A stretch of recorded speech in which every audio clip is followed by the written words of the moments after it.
Night. We're here for Sports Plus Live. I'm Corey Miller here with 5 on Your Side Sports Director Frank Cusimano.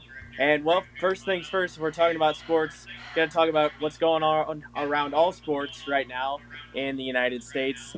Protests everywhere in terms of racial injustice and what just happened up in Wisconsin. The Bucks down in the NBA bubble with the first team to say they weren't going to play. It's kind of sprinkled out everywhere. We're seeing it touch every sport. Even the NHL isn't playing. Baseball, it's kind of here and there, hit and miss. Some players are not playing, some teams are not playing. Jack Flaherty on the Cardinals and Dexter Fowler said they weren't going to play last night, even though Flaherty was not scheduled to pitch. If you're watching live, Jack Flaherty talked for almost a half hour today, explaining a lot of his thoughts on the issues and things of that nature. If you're on the podcast right now listening to this, not in real time, I'm going to play a Jack for you on everything he talked about earlier today. Right now, that's if you're on the podcast. If you're live, just hang tight. I'm going to set this up and we'll come back. All right, so if you're on the podcast, you just heard Jack Flaherty. Frank, I mean, this is kind of a crazy couple of days we're seeing here, and there's a lot to take from it. But one of the main things I'm taking, the players have a lot of power here, and you saw it with LeBron down in the bubble. If what he says goes, and the players, they don't want to play, so they're not playing. They're showing what kind of power they have right now. Yeah, the NBA players definitely yield more power, I think, than any professional athlete. I think the NFL Players Union would have a tough time, bullying the NFL owners or orchestrating things, I should probably say. So it was dramatic. I mean, let's face it, Corey, if the Milwaukee Bucks walk out of that locker room and play game 5, then none of this happens. That set off the storm, and it's given us something, we've never seen in sports. I'll say this on the players' behalf. They know that if they keep this up, and I think sports are going to return, it looks like it's trending that way, but it's costing them money. And it will cost them money. And that's when these guys are believing in the cause and they will sacrifice, money out of their bank accounts to express their feelings. Even if you disagree with what they're doing, you have to, in one sense, appreciate them being convinced they're doing the right thing. For sure, and we've seen a lot of people outspoken around sports, some emotional moments too, and I think we're going to see more to come. But like you said, we're going to get sports back here soon for the teams that aren't playing. They've said for sure. Let's get to some sports that are going on actually, and the Cardinals played 2 games today. On Thursday when we're recording this. They lost both of them to the Pirates, a team that just got no hit. So that doesn't feel so great. But on the bright side, the starting pitching and really most of the pitching overall has looked really good since they've come back from break. I've been very impressed because I was pretty scared about some of these arms after sitting out for 2 weeks, but they look pretty good. Well, yeah, I mean, Adam Wainwright gives you 7 innings. Jack Flaherty may be the best in the world at his craft. Dakota Hudson had a nice solid outing where he retired, the last 10 he faced. Daniel Ponce de Leon doesn't give you innings, but he does have good stuff and he strikes out a lot of people. But let me just say this, Corey. They better be good pitching because they can't hit. I mean, we're talking about a combined 3 runs and 15 innings against the Pittsburgh Pirates. The entire offseason, what did we say? Boy, that Cardinal offense is really questionable. They were 21st in OPS last year. They're 21st in OPS this year. Granted, the division is underperforming and they can still sneak in. But man, they got a hit, and I'm not sure if they will. It seems like in the past week, they've stranded guys on third base at just an alarming rate. I don't have any stats in front of me, but it seems like they've got guys right there, but just can't get them in. Even though a guy like Paul Goldschmidt is maybe as hot as he's ever been, they just still can't get it done. And if that pitching even bends, doesn't even break, they're in big, big trouble because this offense isn't showing up at all right now. Yeah, you have Brad Miller and Paul Goldschmidt, who've been way above average. Dexter Fowler and Yachty have been pretty good. But then outside of that, you're not, wild about your offense. And I'll say this. Maybe because you won last year and you wanted to give these young outfielders a chance and some of these young players to grow, maybe you could rationalize having a quiet off season. But if you finish this season 21st in OPS again, then John Mozeliak has got to realize, hey, maybe it's not working. Maybe we do have to make a move. Now let's just see what happens at the end of the year, but it's trending exactly like it did last year. Let's talk about Yachty real quick. I mean, I guess nothing he does should surprise us anymore, but he comes back from having COVID 19 and he immediately just takes off. He had 4 hits the other night. He had a home run tonight. He caught every inning of this doubleheader. Is there anything even more to be surprised about this guy anymore? No, he's terrific, and he's headed to the Hall of Fame. There's like no doubt about it now. I'm just impressed that at his age, and I guess he's 38 now, that he seems to be a better athlete at 38 than he was at 28. And I don't know how many people can say that in all the professional sports. You mentioned Mozeliak maybe having to take a real hard look at things in the offseason, but they're going to have a chance to do that here in a few days. The trade deadline is coming up, but in a weird season like this, I don't even know what to expect. If everybody thinks they're buyers, if nobody's going to do anything because they don't want to sacrifice it for this short of a window in a year, honestly, I'm not going to be too hard on John Mozeliak if he doesn't do anything, even though this team clearly needs it, because this is such a weird situation. Unless you can make a big splash of a guy that's going to be here for a while, if you're getting him on a deal you like, if it's prospects or guys already on your team, I don't think I'm pulling the trigger. Yeah, and I don't think many teams will. I think Corey, with a dramatic reduction in income, and granted, I'm not trying to, you know, give you a sympathetic look at Major League Baseball owners, but the bottom line is this: they've lost a lot of money.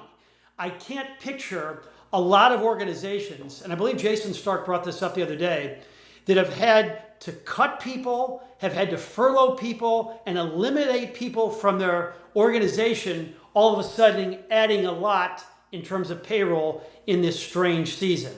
Now, with that said, Nolan Arenado is having a miserable year. And I know I don't think it's going to happen because the Cardinals has some good third base prospects too, and Brad Miller's hitting. But I'm sure Colorado would be more apt to move him now than ever before. Oh man, I am I want to stop thinking about that as a possibility. I'm like, well, maybe this, well, maybe that, well, maybe they can finally make it happen. It just seems like it's supposed to happen someday, even though we just keep getting the signs he's not going to come. Yeah, I'd put it at about 80, 85-15 against, and probably not at the deadline either. And and you have Nolan Gorman, and you have these young third basemen. Your first round pick was a third baseman. I'm not sure if you do it. I'd love to see it, but by the way, he's not hitting at all. Yeah. Let's talk.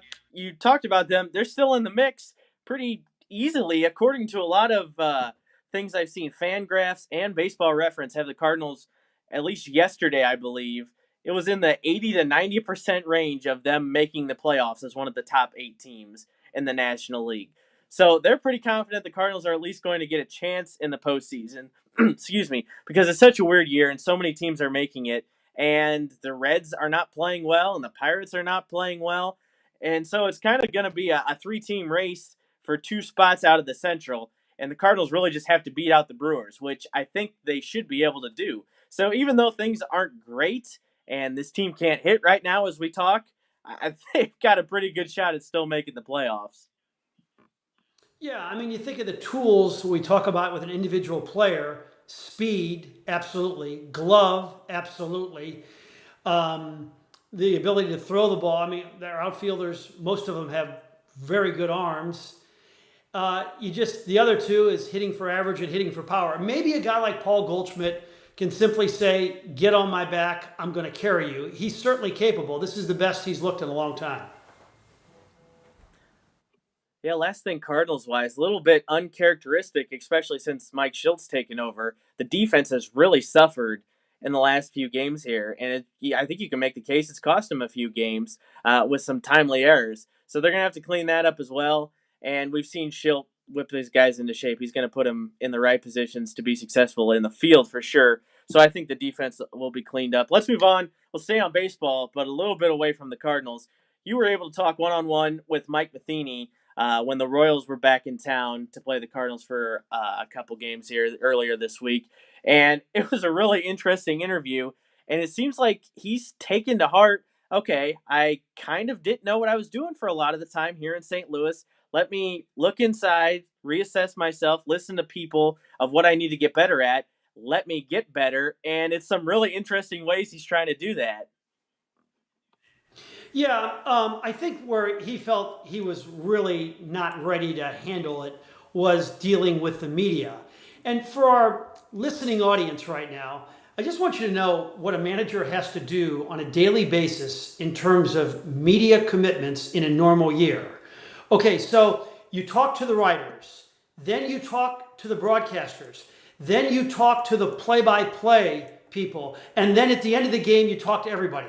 That's 4 times a year, 4 times a night, and that's 100 and maybe 82 times a year if you count spring training games. So Mike felt a loyalty to the players, and what I mean by that is he was not giving with the media. He did not want to say anything negative about a player, and it comes back to haunt you because you have to give the media something because they're a conduit to the fans. And Mike was never mean-spirited. It was never nasty, but he didn't figure that one out, until now. But I just admire a guy, in his 50s who went through this dramatic change. I mean, God, Corey, he goes to Colorado State for a management master's class to be a better leader. Then he hires a University of Kansas professor to deal with the media. Then he brings in a bunch of analytics guys to find a closer connection with his old school and the new school of analytics.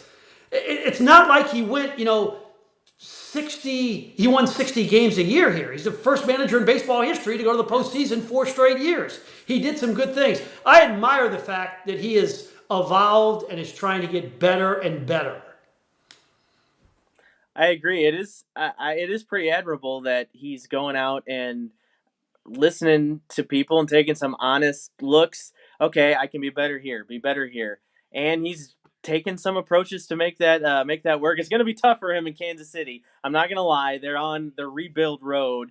They've got some decent pieces, but it's going to take a little while, I think, for them to be sincerely competitive. Probably at least 3 or 4 years, I would say.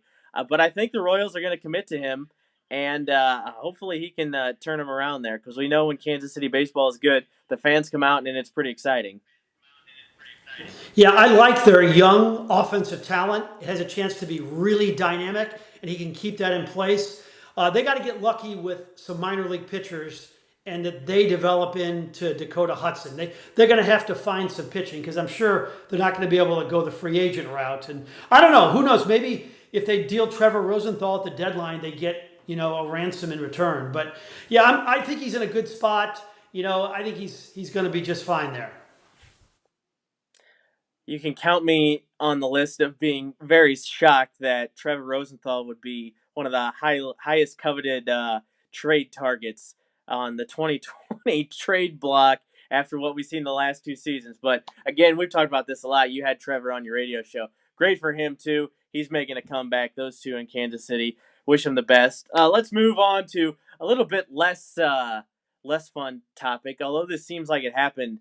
Honestly, to me, it seems like it happened a long time ago. But the Blues were eliminated from the postseason up in Edmonton just this past weekend, although it does really seem like forever ago.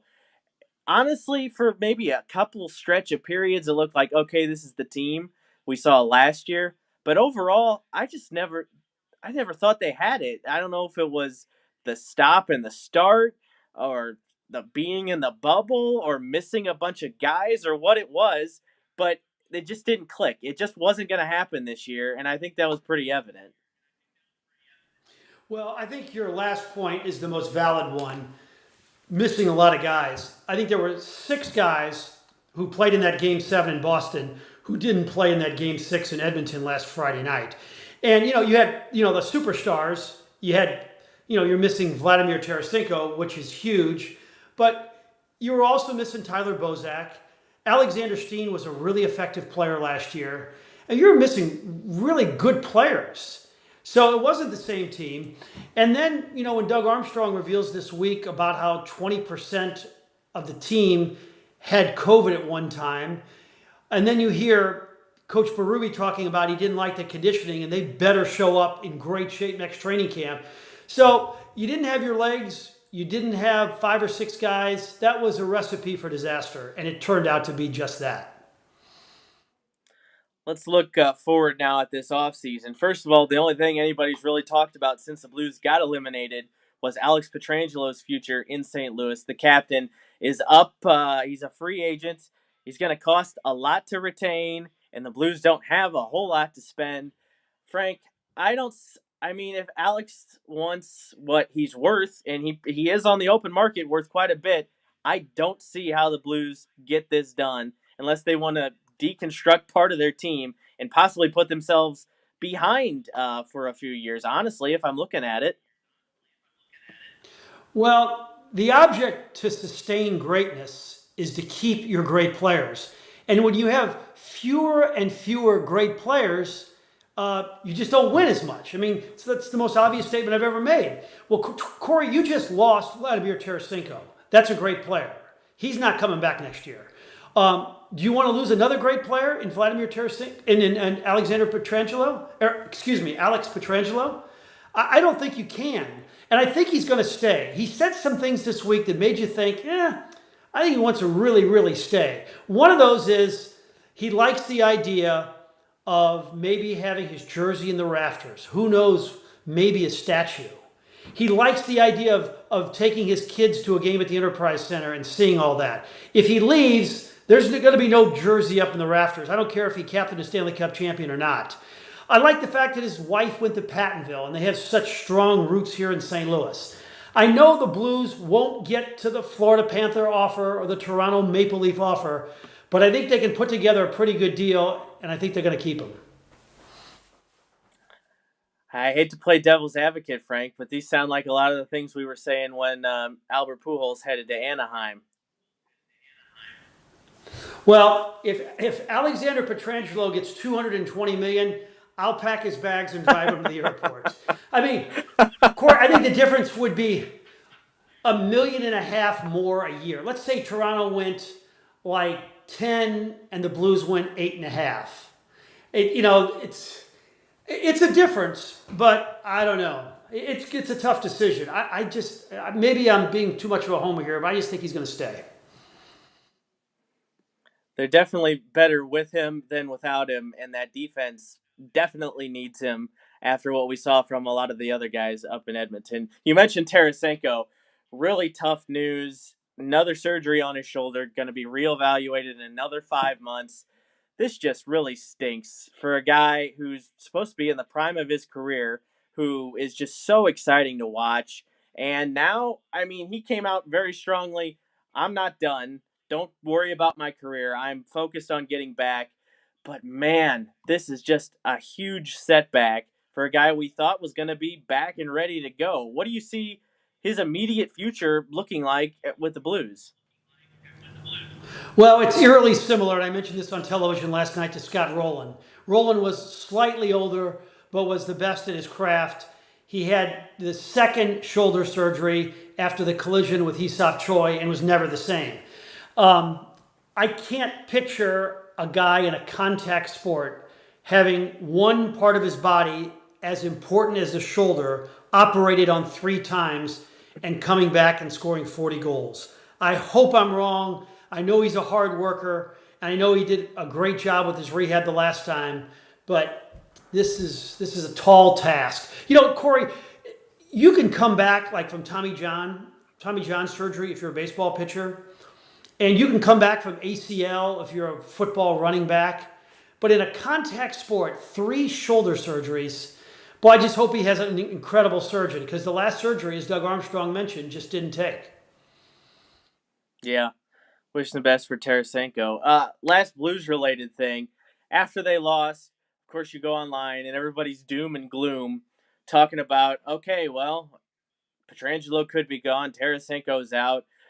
They've kind of depleted some of their prospects and draft picks. Is how closed is the window now? Obviously, there's still a lot of talent here, but do you look at this as the same team that could maybe put together maybe 2 or 3 cups within a 6-7 year period, as good as we were feeling after last year? Well, the window will be open as wide as Jordan Bennington can push it up. I think it's really going to be about him. My gut feel is the postseason was an aberration, and he really is that good. But there's also a chance that, hey, there's a reason why he didn't get a chance for a long time. And maybe that was just a brilliant year and a half for him and he's just okay. I don't think so. I don't think this is like, I covered a goaltender with the Blues named Roman Turek, and he would fold like a napkin when there was, a problem. This kid, I like his guts. I like his guile. Do I look nervous? I mean, I think he's going to come back and be great. Now, if he's not, then it's game, set, match, and you're not going to be as good as Colorado, Las Vegas, Vancouver. But if Jordan Bennington is Jordan Bennington, they can be right back in it next year. I think that's spot on. That's exactly what I was going to say. Bennington has to be the guy, and at least somewhat of the guy we saw in the 2019 playoffs. He doesn't have to stand on his head quite as much as he did, but he's got to be a lot better than what we saw this past year for this team to make another run at this thing, because we know they got young talent. If they bring back Pietrangelo, they've got him and O'Reilly and a lot of good veterans as well. But it comes back to the goaltending, which has been the problem for the Blues really entire franchise history leading up to when Jordan Bennington got hot and won him a Stanley Cup. So I think you're right. They'll go as far as Bennington will carry them if they want to keep their window open. Very last thing, our list we're counting down this week is a pretty fun one. The 10 most notable St. Louis sports flashes in the pan, guys who came up for just a short period of time, kind of took the town by storm.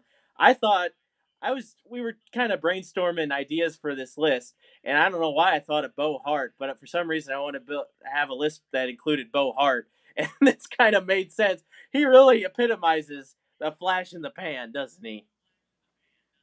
Yeah, arguably the best first 10 games of a major league career in history, eclipsing Kirby Puckett, the Hall of Famer's record for batting average.